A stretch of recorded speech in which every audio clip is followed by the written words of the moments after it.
เอาเลยเอาเลยจะใช้สโลมไงพ่อหยุด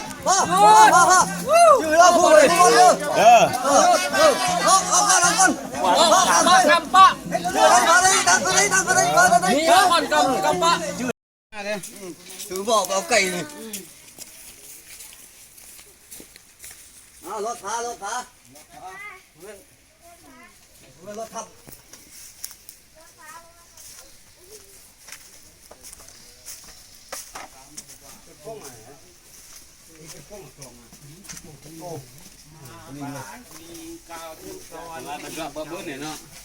นี่บักไม่เช่นไม่ยังเลยนี่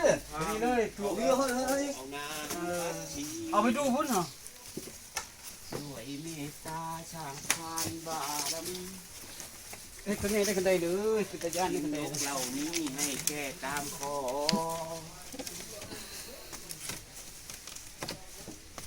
เอาเด้อใครจะขอไม่ย่างไม่ดูไม่แต้มไม่ได้ขอรถเอาขอจะได้ขาดโต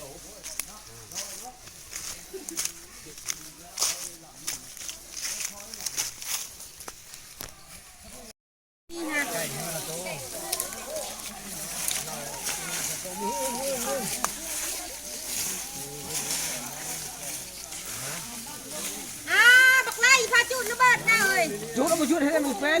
แล้วมัน ระเบิดเรือใครอยู่นี่ ท่านเด้เลือกกัน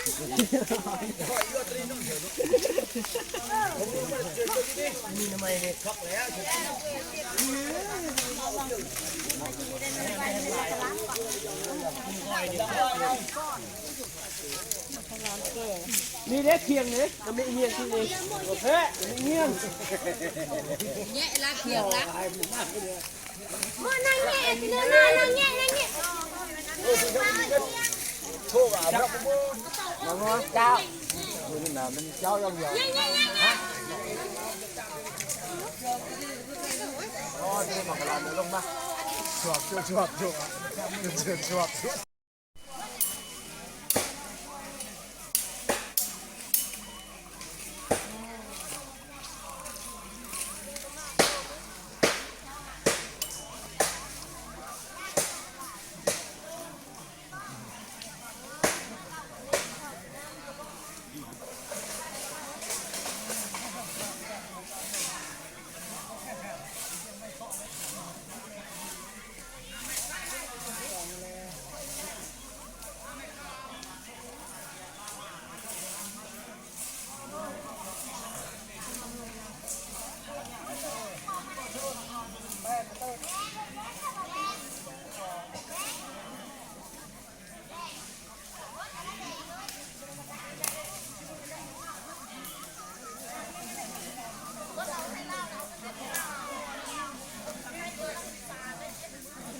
ให้ทุกมันนี่แพ้กัน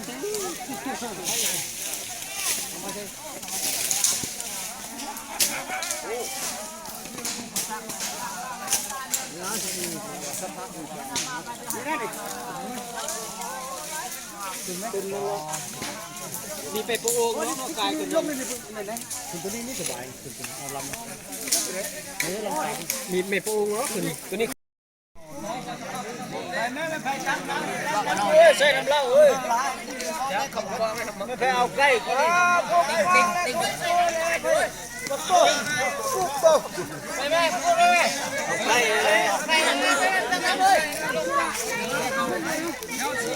อ๋ออันนี้กำใจพูดว่าอ๋อถ้าเอามา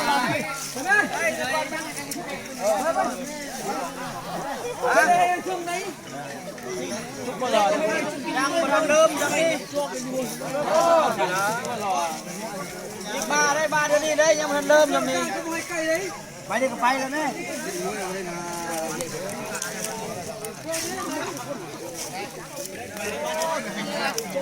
น้องของแกเลยหามัน ท่านตลาดกลับมาห่วงเนาะ แม่มีอะไรก็ต้มใน ท่านชนกลับมาห่วงท่านชนมาห่วงเลยเด้อ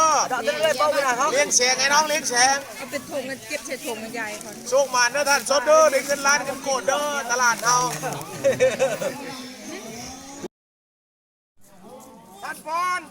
อะไรไหม ตักบอลคิดแล้วบ่ ดัด ยุดชก้อนบ้าชก้อน ดัด ทันแล้วสำนึกแล้วเมื่อเลยนะตาม ดัดล้มยังเบ๊บ่งัวเนาะดัดดัดบอล บุคิดเลยนี่บุคิดยามันบุคิดเอา ไปเลยนะเราขีดใจเลยดิขีดดัด ไอ้ข้าวมากมีเลยพี่ช่องเช้าไม่หมด บอลปิงเลยบอลดัดบอล โอ้ยบุคิด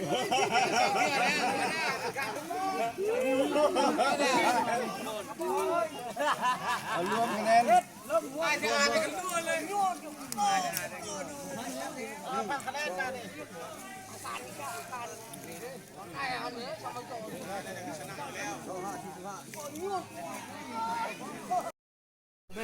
เลยบอลนี่ละบอลอ่ะปีดึงนี่ก็ดู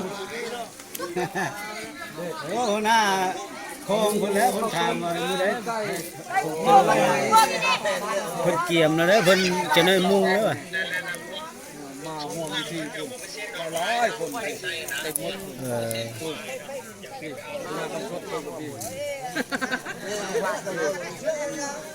มีเลี้ยงแสงนี่เลี้ยงแสงเด้อเลี้ยงแสงเลี้ยงบ้านก็แม่นบ้านที่เมืองนี่แหละ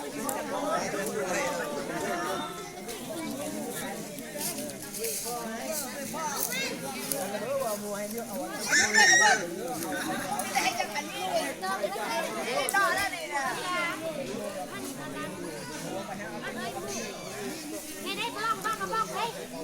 คือมันโต โอ้จะจำที่นั่นละวันนี้ พันห้าลองมันก็บ้อง เฮ้ยนับ ปะเลยยิงบ้านปะพึ่งเลย นี่ยังคิดนี่เขาละ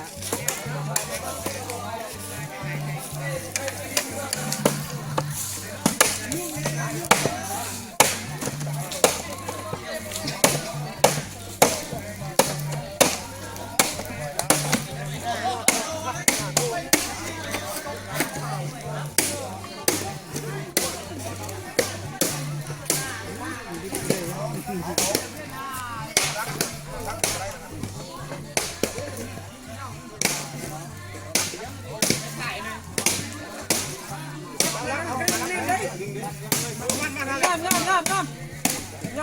ำ เชือกลงมันเนาะ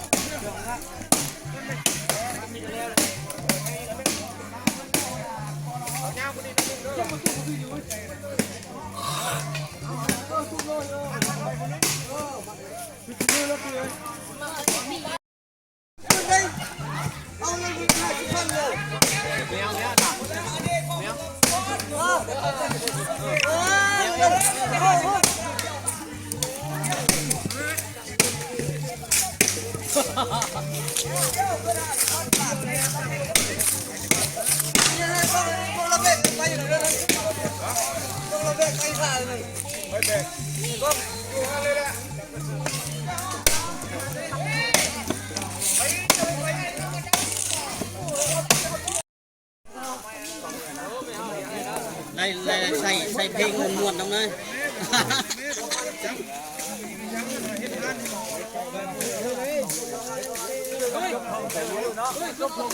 จำทั้งหลายเป็นเมียโตอ่ะมันไล่มาแต่งมันก็เคล็ดเลยเอาไปเอาไป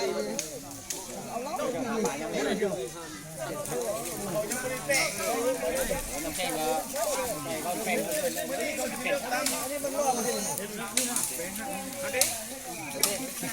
วอนนะเขาแต่งมาแหละมันแต่งว้าวอีกคนแต่ง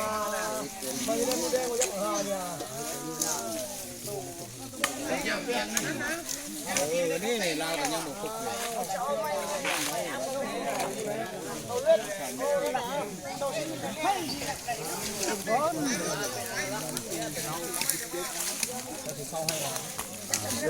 ยู่มีเนี่ยสาย14ปังเมื่อที่แล้วปักที่กลับอีก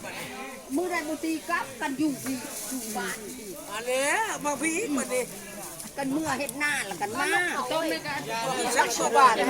เด็ดๆก็อันละเรื่องไว้ต้มได้ได้มานี่ในบ้านแม่ว่าเล่นมาทำมูแน่ลูกบ้านนี่ก็มาใช้ได้อีกแล้วยางจังอันนั้นยางมันเป็นปัญหาหรอเราหาน้องเลย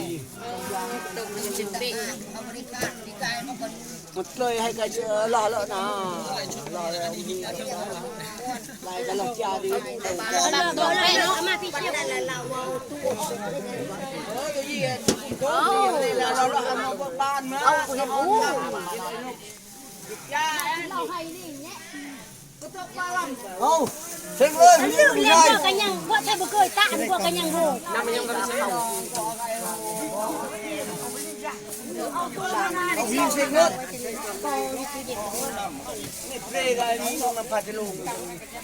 บ้างคนนี้นี่ก็ เท่กับบุมีชอบเท่เท่ได้เท่นะไอ้จังหวะกระบือนาเพ่ดูกระบะเติมก็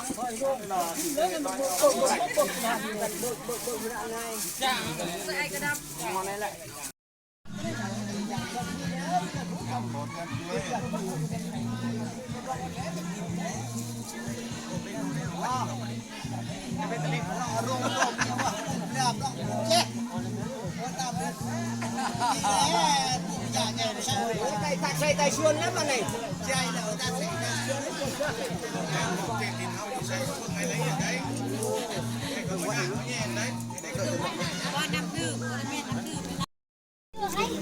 ไว้นะผมว่าจุ่มจุ่มให้ลงจุ่มไม่ได้พวกไว้จุ่มกระตัวพวกไว้จะดึงใส่จักรานบ่วงในชามเนาะใส่รถแล้วนั่นแหละว่าเฮ้ยไก่บุกข้องนี่ไก่บุกข้องค่ะนั่นมันนี่มาละหัวมันก็บ่ให้ละขาหม้อบิ่งกินบ่ให้มีขาหม้ออีกหัวมันน่ากันยังนะเอ้แบบมีขาหม้อข้างตกนี่แม่ยุบผู้นี้ยุบแล้วบ่พอกินมื้อนี้เฮ็ดหัวก็บ่ให้ไก่แบบเมื่อเม็ดหัวไปอีกทีแบบบ่ให้ขาจิกบ่มีบ่เนาะขาลายอยู่นี่มีอันนี้ที่โตเข้าได้แล้วไปได้ต่อไปแล้วนะยังเนาะเฮ้ยไม่ได้กินหัวเมื่อคืนเราให้พ้นน้ำมันยังเข้าใจได้คนอยากเข้าช่วงเลยค่ะในบ้านอยากเอาเลยเอาเลยจะใช้สโลมไหนพ่อหยุดพ่ออยู่แล้วพูดเลยพูดเลยเอาก่อนกำปะมาเลยตั้งไปเลยมีก่อนกำปะชื่อเด้อใช่พ่อ3มื้อเนี่ย3เพิ่ง3ใส่รถ3เดี๋ยวบ่ายคุ้มดูหมด3บ่โอ้ยเจ้าน้อยนี่บ่ได้กินข้าวกินเองเสียเขาเลยแค่คนไม่เด้อคนเคยมาลิ้นเข้าเลย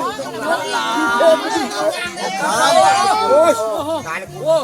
ครั้งแรกเขาว่าคนชนะคนเคยเลยนี่เนาะ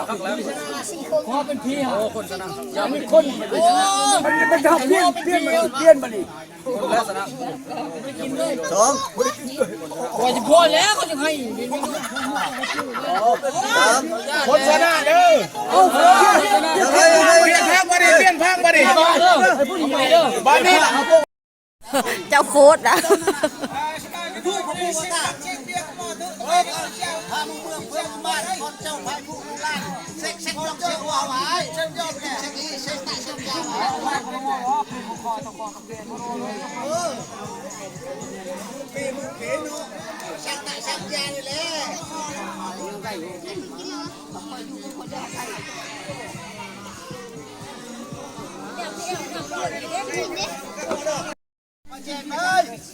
ว่าญี่ปุ่นจะให้ได้ผู้ใหญ่เลย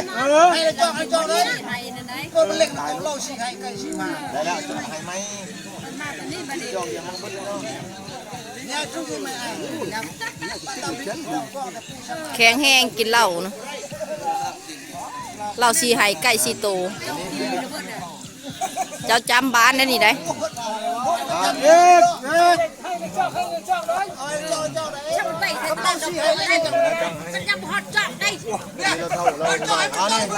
เราจะกินเพราะว่าเราเท่าแข็งแห้ง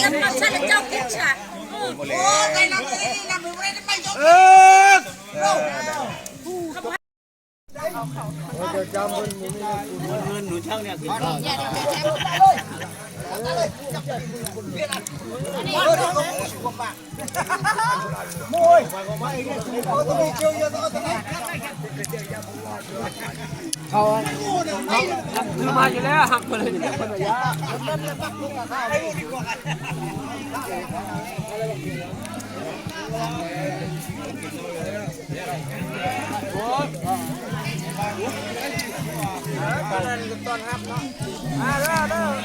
มาคุณกินเหล้าให้กินดิบ้านมาอะไร เอากระแดกใช้มันยังบุรีกับมะขาม